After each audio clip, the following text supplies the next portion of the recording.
What if I told you that the biggest companies in the world didn't actually start off by serving everyone, but instead started with a small niche and then expanded?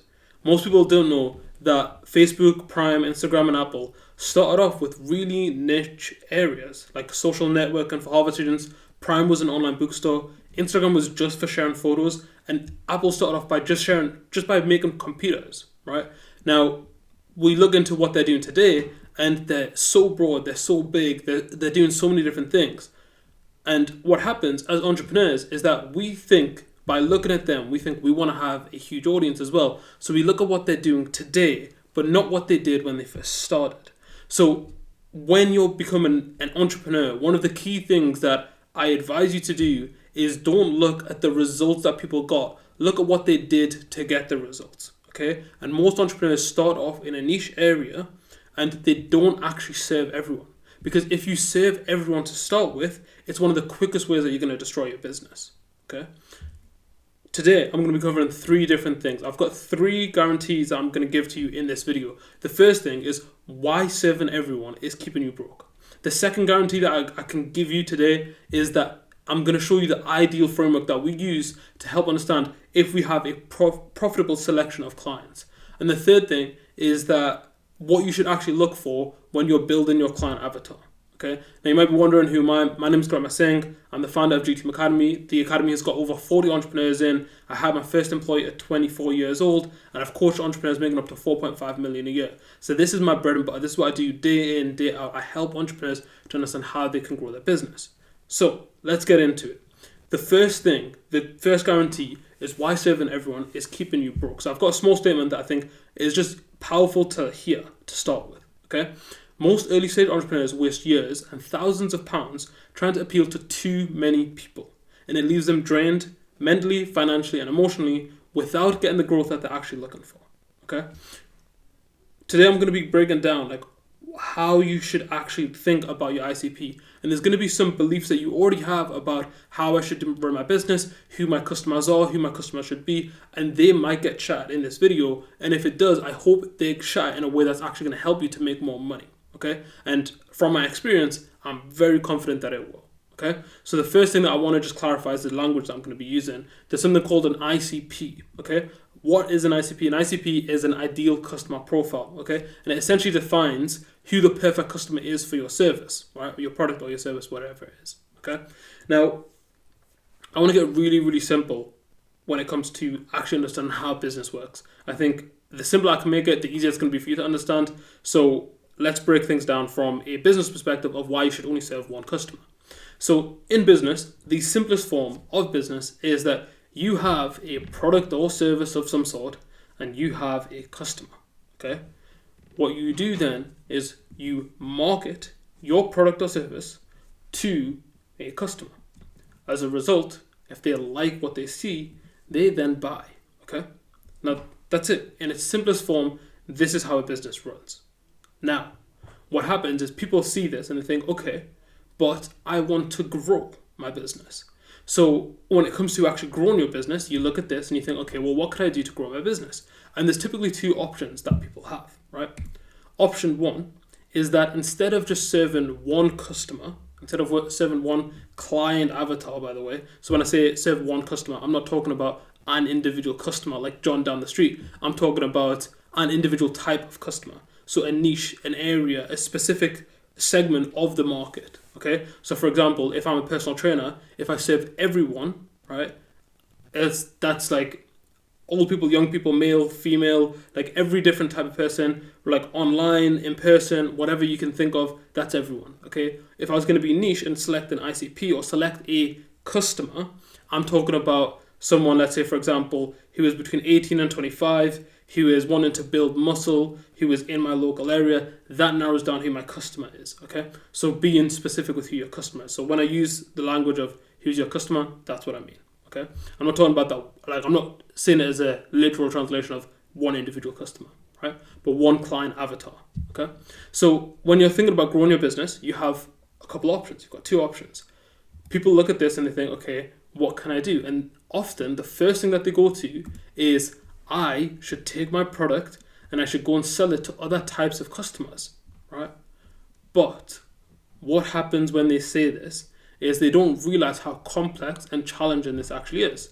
And what they end up doing is something that is more like this, right? So let me just make it simple first. You've got a product or service, you were serving it to one person, right? Let's say you're a personal trainer, and I was working with like young men who want to gain muscle, and they're like, oh, you know what it is? Why don't I go and work with, women over 40? Why don't I go work with bodybuilders? Why don't I go work with athletes, right? And you've got all these different things that you think, oh, why don't I just take the same skill set and go apply it in lots of different areas, okay?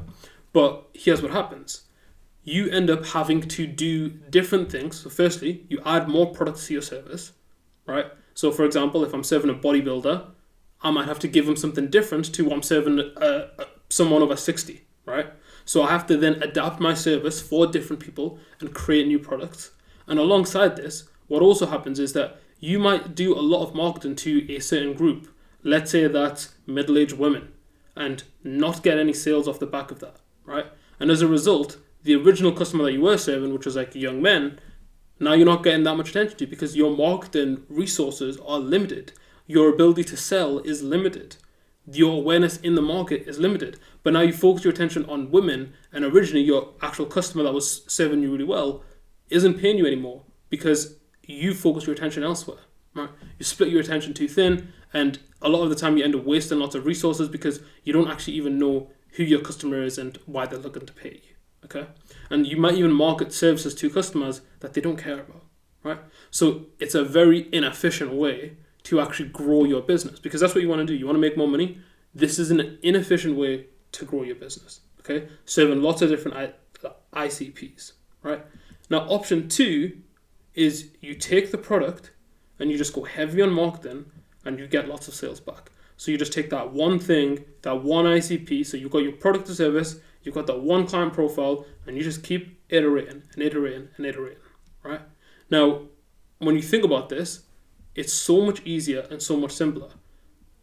When you look at these two different options, which one seems more appealing? It's obviously this one. But when you get into business, no one tells you it gets this complicated, right? No one actually shows you how difficult that is. And again, I speak to entrepreneurs so regularly about what they're doing, so regularly about their marketing, their ICPs. This is like bread and butter, okay? This is one of the big mistakes that people make is they try to scale through this complex thing rather than this simple thing, okay? So I'm going to go through 4 more reasons of why you should focus on one ICP just to really hit the message home. And I actually think that these are valuable for you to know genuinely within business. Even if you're already serving one ICP, this is what you should be leveraging if you are already using it, okay? So 4 reasons that I mentioned why you should narrow down to one ICP. The first thing is that if you don't narrow down to one ICP, your marketing will be diluted. If you think about it from a customer's perspective, okay, if you have a few different customer segments, you're not going to be able to give that much attention to me. But if another company comes along and they've got only one customer segment and it's you, they're going to be able to put all of their money, all of their ad spend, all of their outreach, all of their marketing focus on me. Like if I'm the potential customer, and I'm going to be much more likely to go over to this side than I am going to your side because your marketing is nowhere near as strong, right? I'm not receiving as much marketing if I'm the potential client. And that's what you need to think about. How are your clients actually going to perceive you? And you're going to lose a big chunk of your revenue because a lot of the time people aren't seeing your stuff, they're seeing other people's stuff, which is much more direct and personalized towards them. That's reason 1. The second thing is that your sales will be harder, right? Now, if you are trying to serve lots of different ICPs, a lot of the time you start to diversify your product, you start to talk about all the different things that you do because you're so used to trying to serve so many different needs for so many different types of people, okay? And often it leads you into saying like, oh, we can do all these different things. We can do loads and loads and loads of different things. And as a result, you just say that you become like an all-rounder, right? Whereas the other side, the people that know that they've only got one ICP and they've only got one problem that they're solving and they just focus on one thing alone, they become much better than you, right? And as a result, they can they can sell you much more easily because a lot of the time customers only want one thing from you. They're only looking for that main thing. And if you can hit home on that main thing, it's going to be easier to convert them, okay? So your sales will be much easier if you focus on one ICP rather than lots of different ICPs, yeah? Even from a sales training point of view, if I have 100 sales calls, and my business only focuses on one thing, and you have 100 sales calls, and your business focuses on 5 different things, you're going to have 20 sales calls in each area. I'm going to have 100 sales calls in one area. My experience selling my thing is going to be 5 times as much as yours because yours is so diluted and varied. Okay? Again, who do you think is going to be able to make more money off the back of that? It's going to be me because I'm going to have more experience. I'm going to understand my market better. I'm going to understand my customer better. And I'm going to be iterating and adapting much quicker. Okay? So your sales will be much easier if you just focus on one ICP because your effort is much more concentrated. Okay? So second reason, your sales will be harder if you don't narrow it down.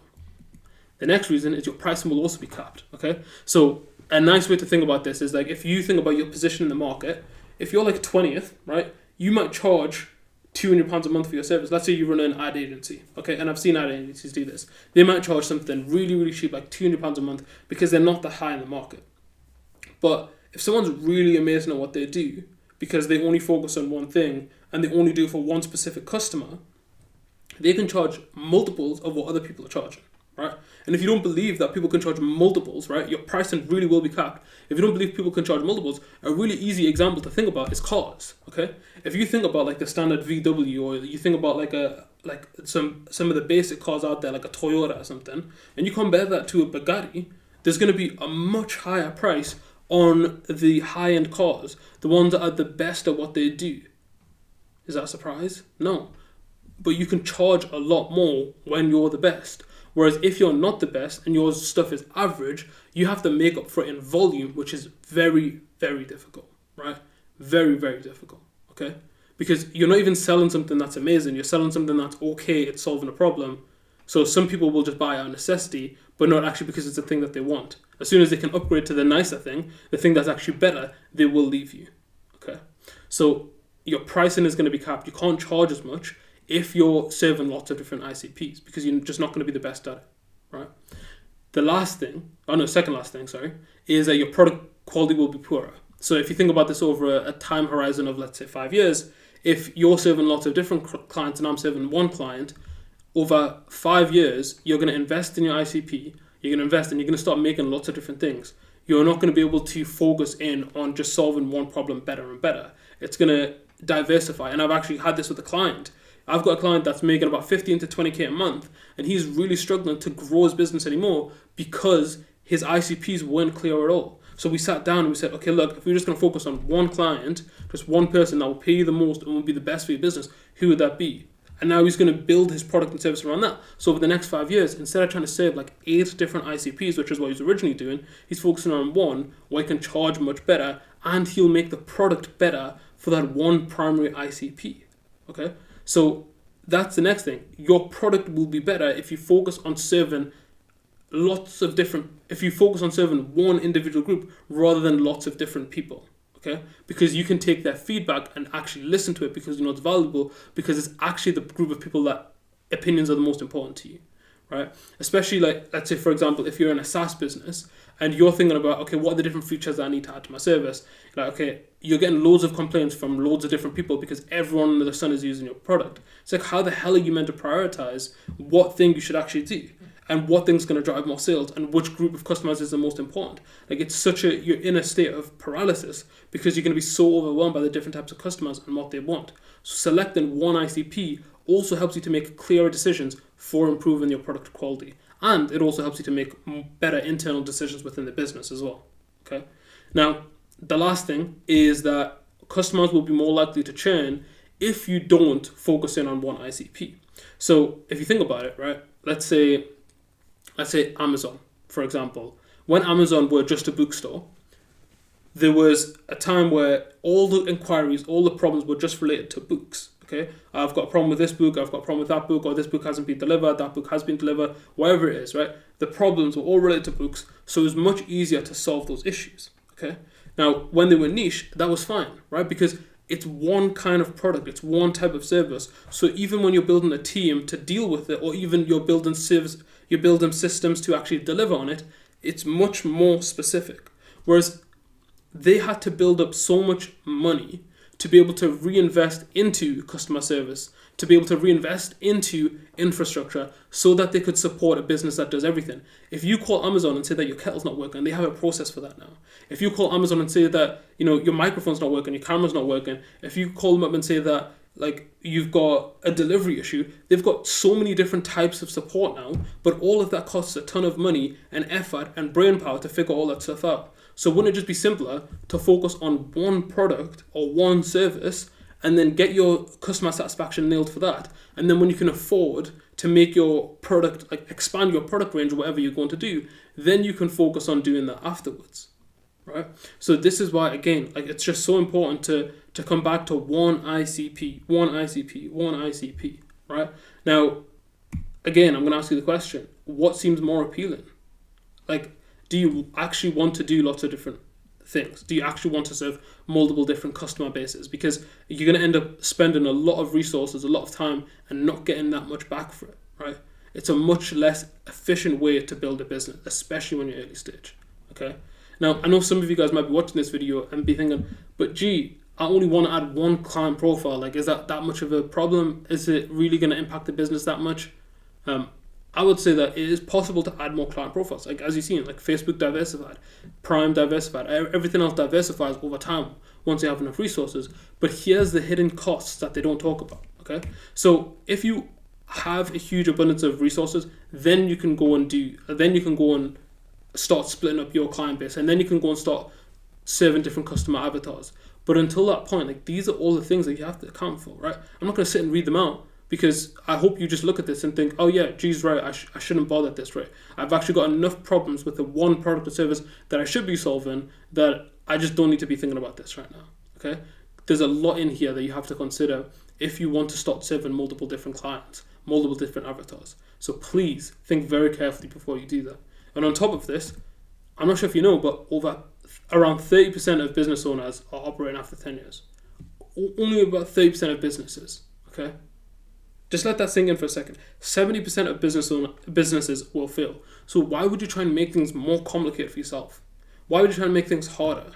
And adding client avatars absolutely makes it harder for you to grow your business. Okay? So my advice is focusing on one. There's very, very, very few exceptions where you can focus on more than one, but ultimately a lot of the time it's just easier to just sell one client. Just focus in on one thing. Okay? And make one thing your primary thing that you're known for. Just spend time, just a final note on this, just spend time mastering the ICP rather than taking the easy route. And I wanted to make sure that I include this because I know there's a lot of entrepreneurs out there that when they start with their business, they think, okay, I'm going to focus in on one ICP. And maybe this is you right now. You're focusing on one ICP and then you find a problem. Maybe you're struggling to get them to pay you. Maybe you're struggling to market them, whatever. So you try and switch your ICP because it seems like the easy route, okay? I guarantee if you go and switch your ICP and you go and try and pursue that, there's going to be another problem. So you really have to ask yourself the question deeply and be brutally honest with yourself. You really got to humble yourself to answer this. Am I switching because it's easier, or am I switching because it's actually the right thing to do, right? And if you're not sure if it's the right thing to do, and you don't actually know if your ICP is one that you should pursue, the next section of the video will help you to understand if you actually should bother changing your ICP. Right? So I said I've got 3 guarantees. The first guarantee, again, was to help you understand why you should only serve one customer avatar, one ICP. I hope with what I've presented so far, I've delivered on why you should only focus on one. Okay. The second guarantee is as follows. This is going to be showing you our ideal framework to help you select profitable clients. Okay. If you're considering switching ICPs, and you're not sure what to think about, this is really going to help you out. Or if you're early stage and you're trying to figure out who my customers should be, again, this is going to help you out. Now, I just want to reiterate that this is what I do for a living, right? Every week, I speak on average about 10 to 15 business owners, okay? We've got an academy of over 40 entrepreneurs, and on average, my coaching clients actually increase their revenue by 23% a month. And the way that we do this, the way that I work with people a lot of the time is by helping them to make decisions about what's best for their business. And a lot of the time when it comes to making decisions, it's about cutting things out. It's about saying, hey, stop going down this route. Stop getting distracted. Focus in on this one thing. And hopefully you're experiencing that now in this call or on this video that I actually need to just focus in. right? And by focusing in, I promise you that if you focus on the right things, you will make much more money, and that's what our clients do, right? That's what our clients are continuously doing. So please, please, please take this advice and make sure that you are, firstly, focusing on one client avatar, and secondly, finding ideal clients. Okay, so let's break it down into what an ideal client actually is. Right. So the first thing when you're looking at ideal clients is that you want to see an industry fit. Okay, and there's two sides to this. The first side is that you want to make sure that you've got a market size that's actually growing. You don't want a market that's shrinking over time. For example, a lot of stuff in person, like in-person shops, they're becoming a lot less busy. So I know, like in my local town, if I go into shops now compared to 20 years ago, there's a lot less people there. So I would avoid going into business there because there's not that many people there anymore. Okay, the demand is shrinking for people to go in person to go to like buy their shops because most people buy it online, right? Whereas if I wanted to sell clothes, for example, I would sell it online because more and more people are buying clothes online. So that's a good market to get into. It's as simple as that. Is the market that you get into growing over time or shrinking over time? Please don't go for the shrinking ones, because what happens is that you've already got players in that industry that are dominating, and as the market shrinks, more people are going to go to them, and also the people that are in there are also going to be trying to find ways out, right? So you could potentially capitalize on the fact that the market is shrinking and there's some business that's still there to be had, but over time you're not going to win because you've not actually been able to capitalize on the grown market, right? And the reason why I think the grown market's so good, especially if you're early stage, right? Having a grown market, in my eyes, is really important for the reason that there's going to be new customers that are coming into your business. So what I mean, sorry, not into the business, into the marketplace, right? New customers are coming into the marketplace. Let's say it's for AI. More and more people are using AI every day. So that means that if you've got a business that sells AI related services, there's more customers that are being created every single week, which means that the big players don't have as much of a chance as you do because they've just realized, let's say I'm a marketing agency that wants to use AI, they've just realized last week that they need AI services. So they're still on the lookout. They didn't even know that they needed it until last week. So that's your chance to actually get your foot in the door with the people that are entering the market. Does that make sense? So just be really, really clear on trying to find a market that's growing. And if you're not sure about whether your market's growing or shrinking, just Google it. Literally, it'll tell you the compound annual growth rate. And that'll give you a good indication of whether or not the market is increasing or decreasing. Yeah. So first thing is market size. And this is, again, it's about industry fit. Yeah. So that's the first thing. The second thing is, does the industry you're getting into actually align with your skill set? Okay. So when it comes to me and like growing my business, I've always been into personal development. I did coaching for entrepreneurs, but I started off with doing coaching or just speaking to my friends, right, about personal development. So I started off with doing personal development with my friends, really enjoyed it, really liked it. Then started off doing personal development with entrepreneurs, then started doing business coaching with entrepreneurs. Like it was very natural for me to get into entrepreneurship coaching, right? However, if I try to get into like fashion design, I would be lost in the industry. I'd have no idea what I'm doing. I'd have to really think clearly about what kind of things that I'm trying to achieve in there and whether or not it's suited to me. Another example is that I've got 16,000 followers on TikTok. The way that I got followers on TikTok is because I amassed an audience talking about Sikhi, which is my religion. So for me, it's very easy to talk at length about my religion. So it was easy for me to grow my TikTok, and I actually know what I'm talking about, so it builds trust with my audience, right? Whereas, for example, in here, I've just made a quick note on having a base level understanding of the industry will prevent you from making costly mistakes, like making false promises, or more importantly, not being able to understand your customer. For example, if I'm talking about my religion on TikTok and I start saying things that aren't true and I start telling people things that I can't deliver on, then it's going to be really bad for my reputation and I would go out of business or I'd lose a lot of followers very, very quickly. Right? Similarly with coaching, if I started saying like, oh, I'm an amazing coach, I can help you make £1 million in the next 30 days, and I couldn't deliver on that because I don't understand how business works, it's going to be really hard for me to grow my business, right? Because everyone's going to see me as a liar and someone that can't actually deliver on my promises, okay? So when it comes to understanding your skill set, when it comes to actually getting into a new industry, think, do the skills that I currently have align with me being able to grow in this industry? And if not, it's also okay, right?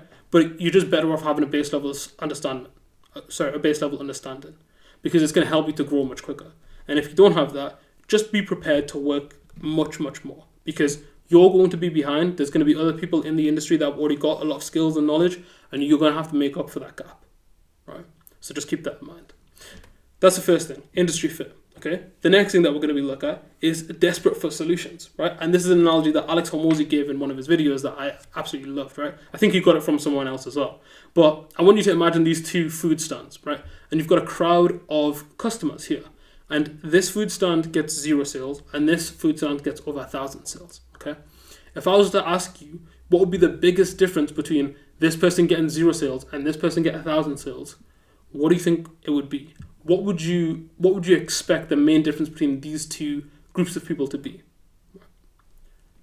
The main thing in my eyes is always hungry for more, right? They're hungry, they want something, okay? So you want people that are actually desperate for solutions. So if you have a crowd that's just ate 10 minutes ago, compared to a crowd that hasn't eaten in 3 days, these people will give the shirts off their back to get some food. Whereas these people will just see it and think nothing of it, right? So you want to try and find people that need and are desperate for your service, okay?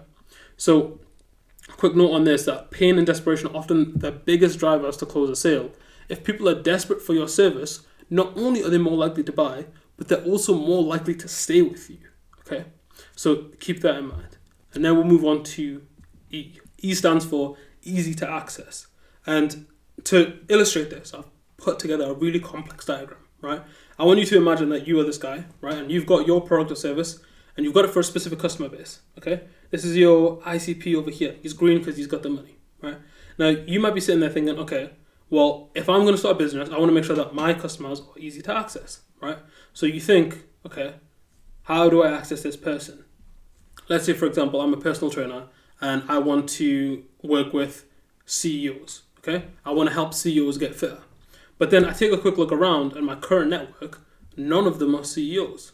So what happens is that none of the people around me are the kind of people that I actually want to work with, okay? So the question then becomes, what can I do to get over here, okay? And the question that I often ask myself when I'm thinking about like who my ICP is how do I actually access them? How do I get in touch with them? How would I actually speak to them? And typically it's going to be through ads, content, outreach, or some sort of networking events, right? Maybe you know someone that can give you referrals, right? Typically I'd focus on the first three, right? Ads, content, or outreach, purely because they're more scalable. You can control what you do with them. You've actually got much more predictable income if you focus on these. Whereas networking events and referrals, it's just not predictable, okay?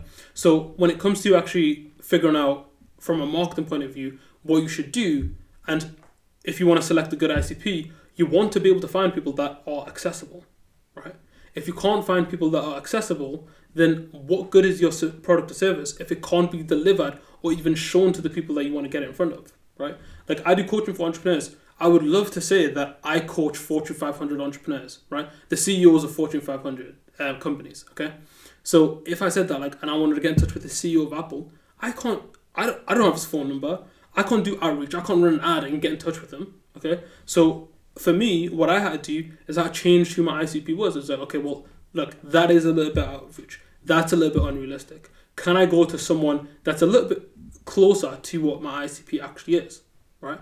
And that was much easier to manage, and I can run ads for it, and I can do content for it, and I can do outreach for it, and I can acquire customers through that. Okay. But you want to be able to find customers that you can actually access. A lot of the time, I would say like typically, the more you grow, the more your current network isn't your ICP, right? So what I mean by that is like if I start today as a personal trainer, let's use this as an example. If I start today as a personal trainer, I might be able to go to some of my friends, my current network, and say, hey, do you guys want to get in shape? I'm running this program. And they might all say yes, okay? And then you do a good job, and then you want to go to the next level. And I say, okay, well, do I just want to keep working with these people around me? No, because I've maxed out them. They're all in great shape. They've all paid me a ton of money. Now what? It's like, okay, I've got to go a little bit further. You might be able to go from these people's friends and ask them if they've got friends and try and go through there. But realistically, it's going to be like, okay, could I go any bigger? Maybe I want to do online coaching. Maybe I want to run ads to my coaching. And then it's a little bit bigger. And then you might think that I want to work with gym owners. And then you've got another ICP, right? And the further and further it gets is like, typically, you don't have your ICP surrounding you, right? your ICPs, like for the more developing businesses, it's going to be a little bit further ahead, right? It's going to be a little bit stretched. So if you're more ambitious, be prepared to go the extra mile to find your ideal customers. If you've got a really like niche business owner, again, be prepared to be able to make great content, ads, or outreach, because it's going to take a little bit longer to get to people that are further away than your current network. Okay, so just keep that in mind. But that's the next thing, right? You want to make sure that your current customer base, you want to make sure that your customers are fairly easy to access. Yeah? Because if you can't access them, what are you going to even do with your product? Now, the next thing is A, which is ability to pay. And this one's really simple, really, really short, really easy to understand. Imagine you've got a customer that says, yes, I'm struggling with whatever problem you solve. I trust your ability to deliver. And yes, I want your service. But no, I can't pay you. Does anything that you've done even matter? Right? Like, you might be able to nurture this person and like have them on an email list so when they are ready, they'll come and pay you. But ultimately, like if you've got a Lamborghini and you're selling it to someone who's going to have an average salary of 30k for the rest of their life, your Lamborghini is never going to be in budget. So what does this matter? Okay, why would you even want this person? You don't need them. You literally don't need them. Unless they're going to refer a million people to you, you just don't need them. Okay, so you want to make sure that your customer base, the clients that you choose to work with, can actually pay you, that they can pay for your service. Okay, now again, going back to this, your current network might not be able to pay you, and you might not be around other people that you can, and that's when you really need to go heavy on your marketing, right? Like if you're trying to find people that can pay you and the people around you can't, you need to go and find new people. And marketing is the mechanism that you use to go and find new people that can pay and buy your service. Yeah. So just keep that in mind. Like, you need people that can pay you. I actually have a embarrassing story around this where I was on call with someone. I actually feel bad saying this, man. I was trying to get £29 a month out of this guy, and he was a friend of mine. Okay, and he was struggling with a few things. I was like, look, we've got a service that is really, really simple. It's really easy to get into. Like, it's going to solve all your problems. It's going to be worth at least £300 a month because we were putting so much into it at that point, right? And I was doing everything on that call. Originally, I think the price was like £49 a month, and I was like, first 3 months or whatever, it's £29. So you can see the value, blah blah blah. And he just wouldn't buy, and I was like, what is going on? What is actually going on right now? Like, why is he just not buying this? And it was because the person that I was speaking to didn't have the money to buy. And I was like, am I a terrible salesperson? Do we have a really bad product? Are we marketing this really poorly? It's like, no, just the person that you're speaking to is not the kind of person that you should be speaking to. Okay? So you like really, really, I learned this the hard way, that you just have to be able to find people that have the ability to pay. And if they don't have the ability to pay, you've got no business being on call with them, really. So just keep that in mind as we're going through this. And the last thing is L, right? That this is one of the most important steps that a lot of early business owners don't think about. Okay, they just think about getting money in the door, but they don't actually think about long-term value. Okay, so what I mean by this, I've got a little example that'll make things easier for you to understand. So when you start, this is you. Remember, you've got a customer that you do a deal with, and they say, "Yeah, I want your services, whatever." They go, they buy your service, and then they leave. Right? Pretty straightforward. Okay. Or you can have a business where you get a customer, you say, "Hey, let's do this work," and then they come in, and then they buy, and then they buy again, and then they buy again, and then they buy again, again. Okay. And then they leave. Okay. Which business would you rather have? The one that can only get people to buy things once, or the one that gets people to continuously buy your stuff and make you more and more money? It's this one. Okay, so it's much better to be able to have a business where you've got recurring customers or reoccurring customers. If you're not sure about the difference between reoccurring and recurring is where you're on a subscription. So like Spotify or YouTube Premium or something like that, where you're just paying every month and the money just comes out. Reoccurring is something like Coca-Cola, where like you might like Coca-Cola or Starbucks, right? Where you might go and grab that drink, but you are not actually on a subscription for that. But you will just keep on going to buy it over and over again because you like the brand, right? Or because you like the product. So they don't have you on a subscription plan, but they can predict that the average customer is going to make X amount of purchases in a year for their product, okay?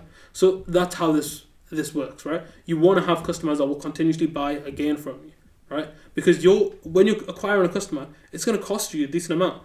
It might cost you £25, it might cost you £200, it might cost you £1,000, depending on what kind of person you're looking for. So if you're spending that much money to acquire the customer, you want to make sure that you can actually deliver something where you're keeping them for a long period of time, right? So long-term value is something to really consider. What can you charge them for over and over again that they don't want to quit? Ideally, you don't need to say bye to them and they just stay with you forever, okay? Like, for example, we've got business insurance. I'm not going to quit. I'm not going to leave my business insurance. We've got an accountant. Why would I want to leave my accountant? Like, there's just things that you have in a business that I'm just going to keep going for as long as my business exists, right? So why not get into those businesses? Because it's a lot easier than saying bye to a customer and then having to go and restart this process again and going out and buying loads of customers, spend a ton of money over here on marketing and sales when customers don't stay with you for a long time. So this is it. This is ideal clients, right? You want to find someone that is a good industry fit. You want to find someone that's in pain and really looking for a solution. You want to find someone that's easy to access. You want to find someone that has the ability to pay. And you want to find someone that you can provide long-term value for. So someone that can stay with you for long periods of time and pay you over and over again. Okay? That was my guarantee number 2. Okay? And again, my guarantee number 2 was to show you the ideal clients framework that we use to understand if the ICP that we're working with is actually ideal. Okay? So I hope you feel like I've delivered on that and you can actually take some actionable advice from this when it comes to selecting your ICP. If you're thinking about working with a couple ICPs, sit down, go through this, think, are they good industry fit? Are they desperate for solutions? Are they easy to access? Are they willing to pay? Could I provide long-term value to them?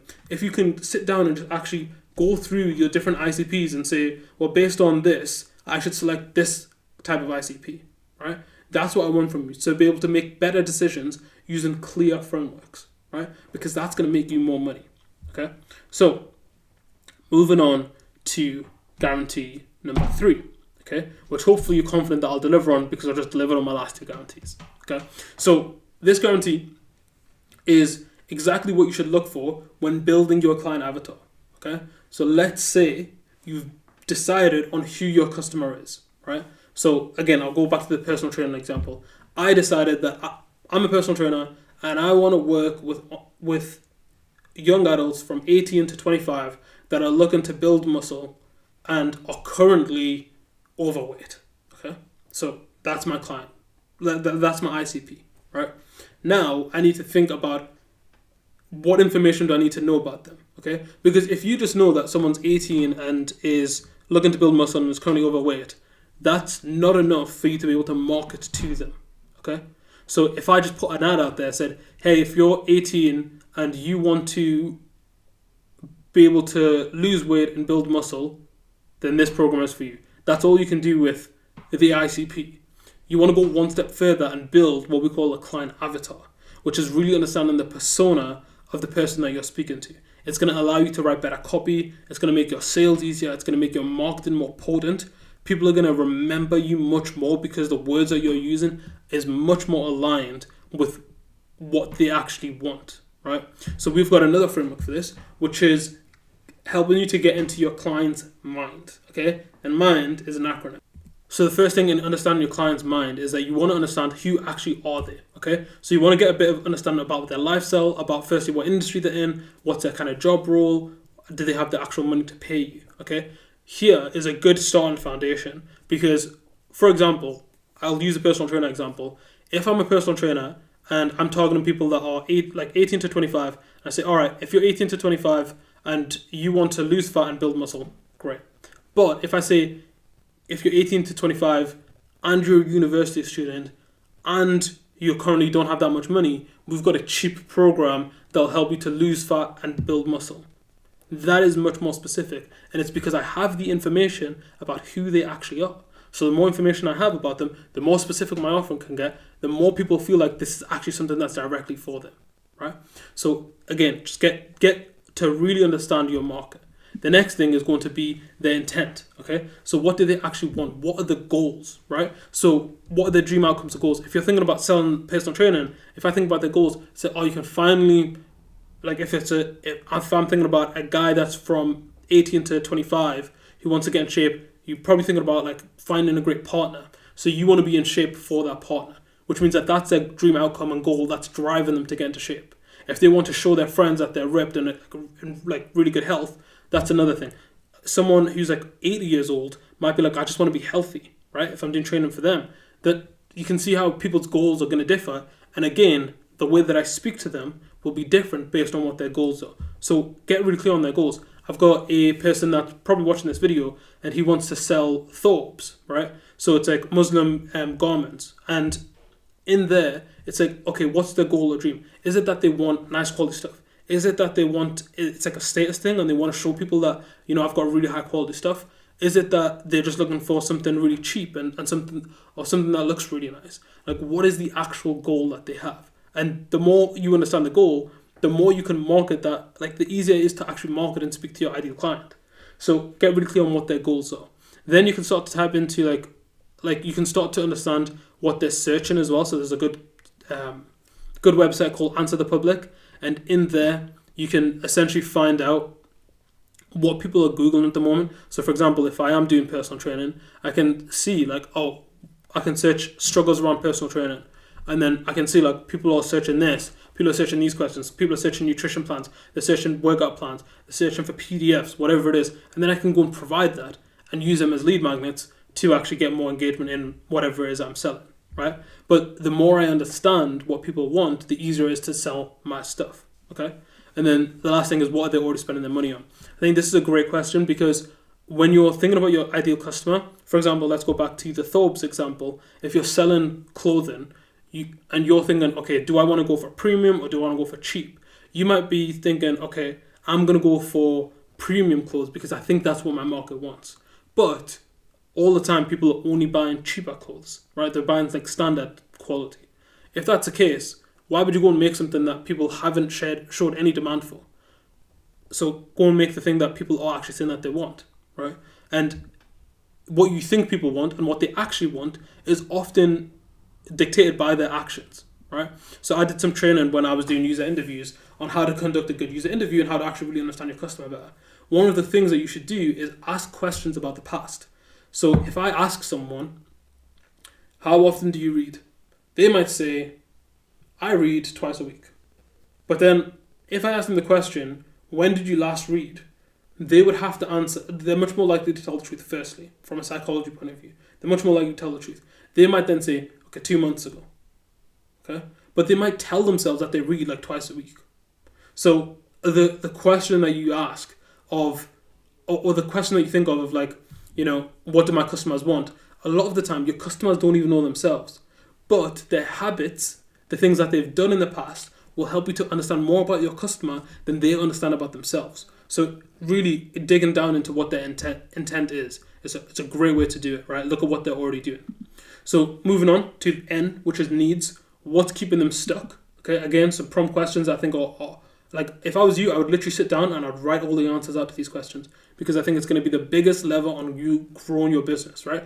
Understanding your customer, understanding your ICP. So what's actually stopping them from reaching their goals?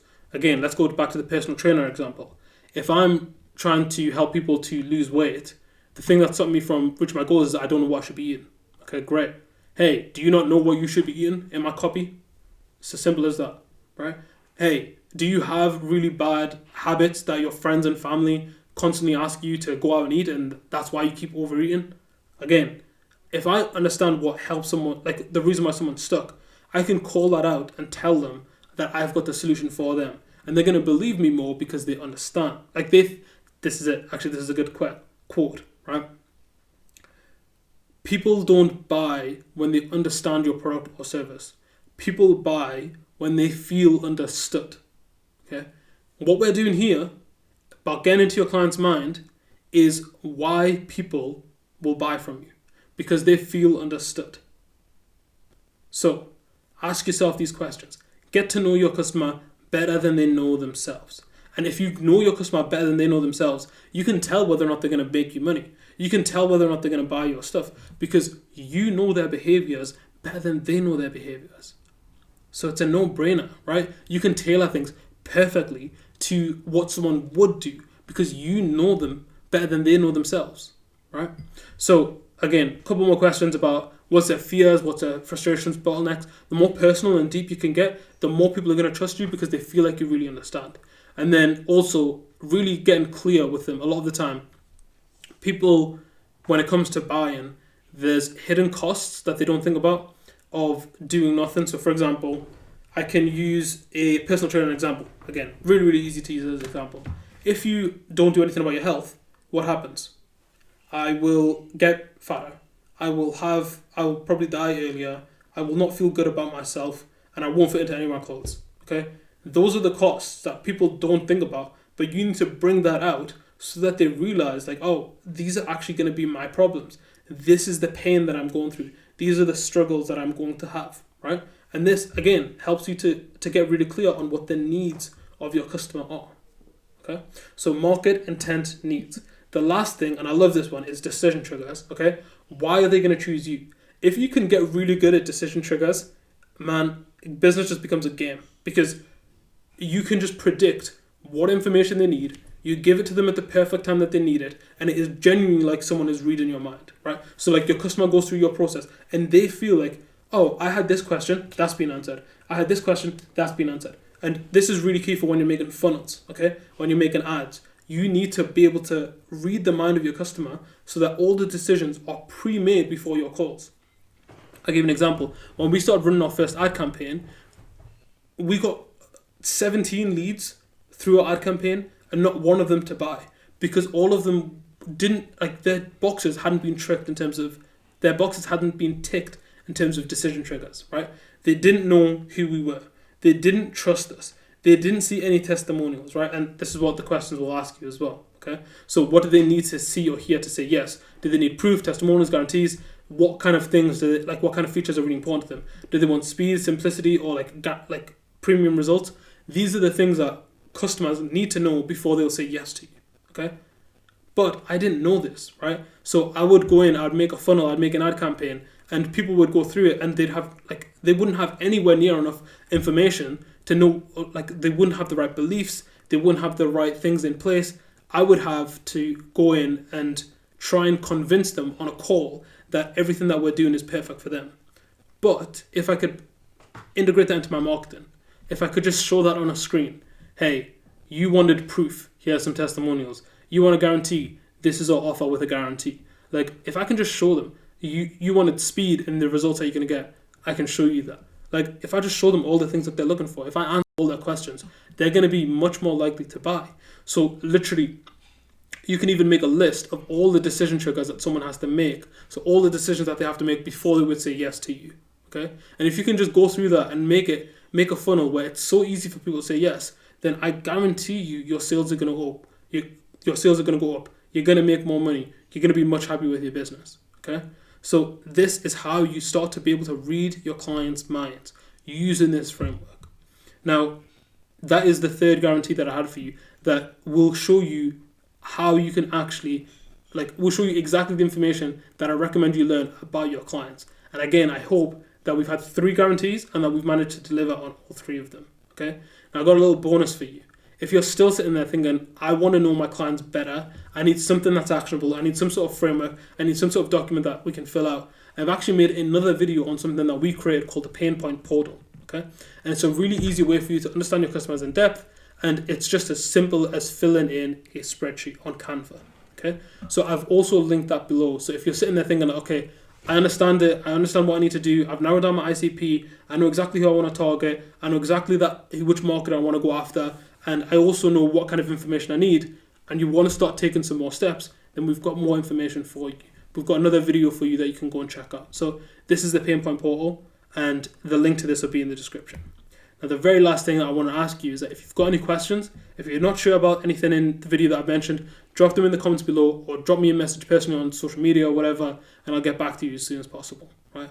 I hope that this video really changes the trajectory of your business, because I know that the lessons in here are genuinely worth thousands. So please, please, please start to implement them, and I look forward to your business growing.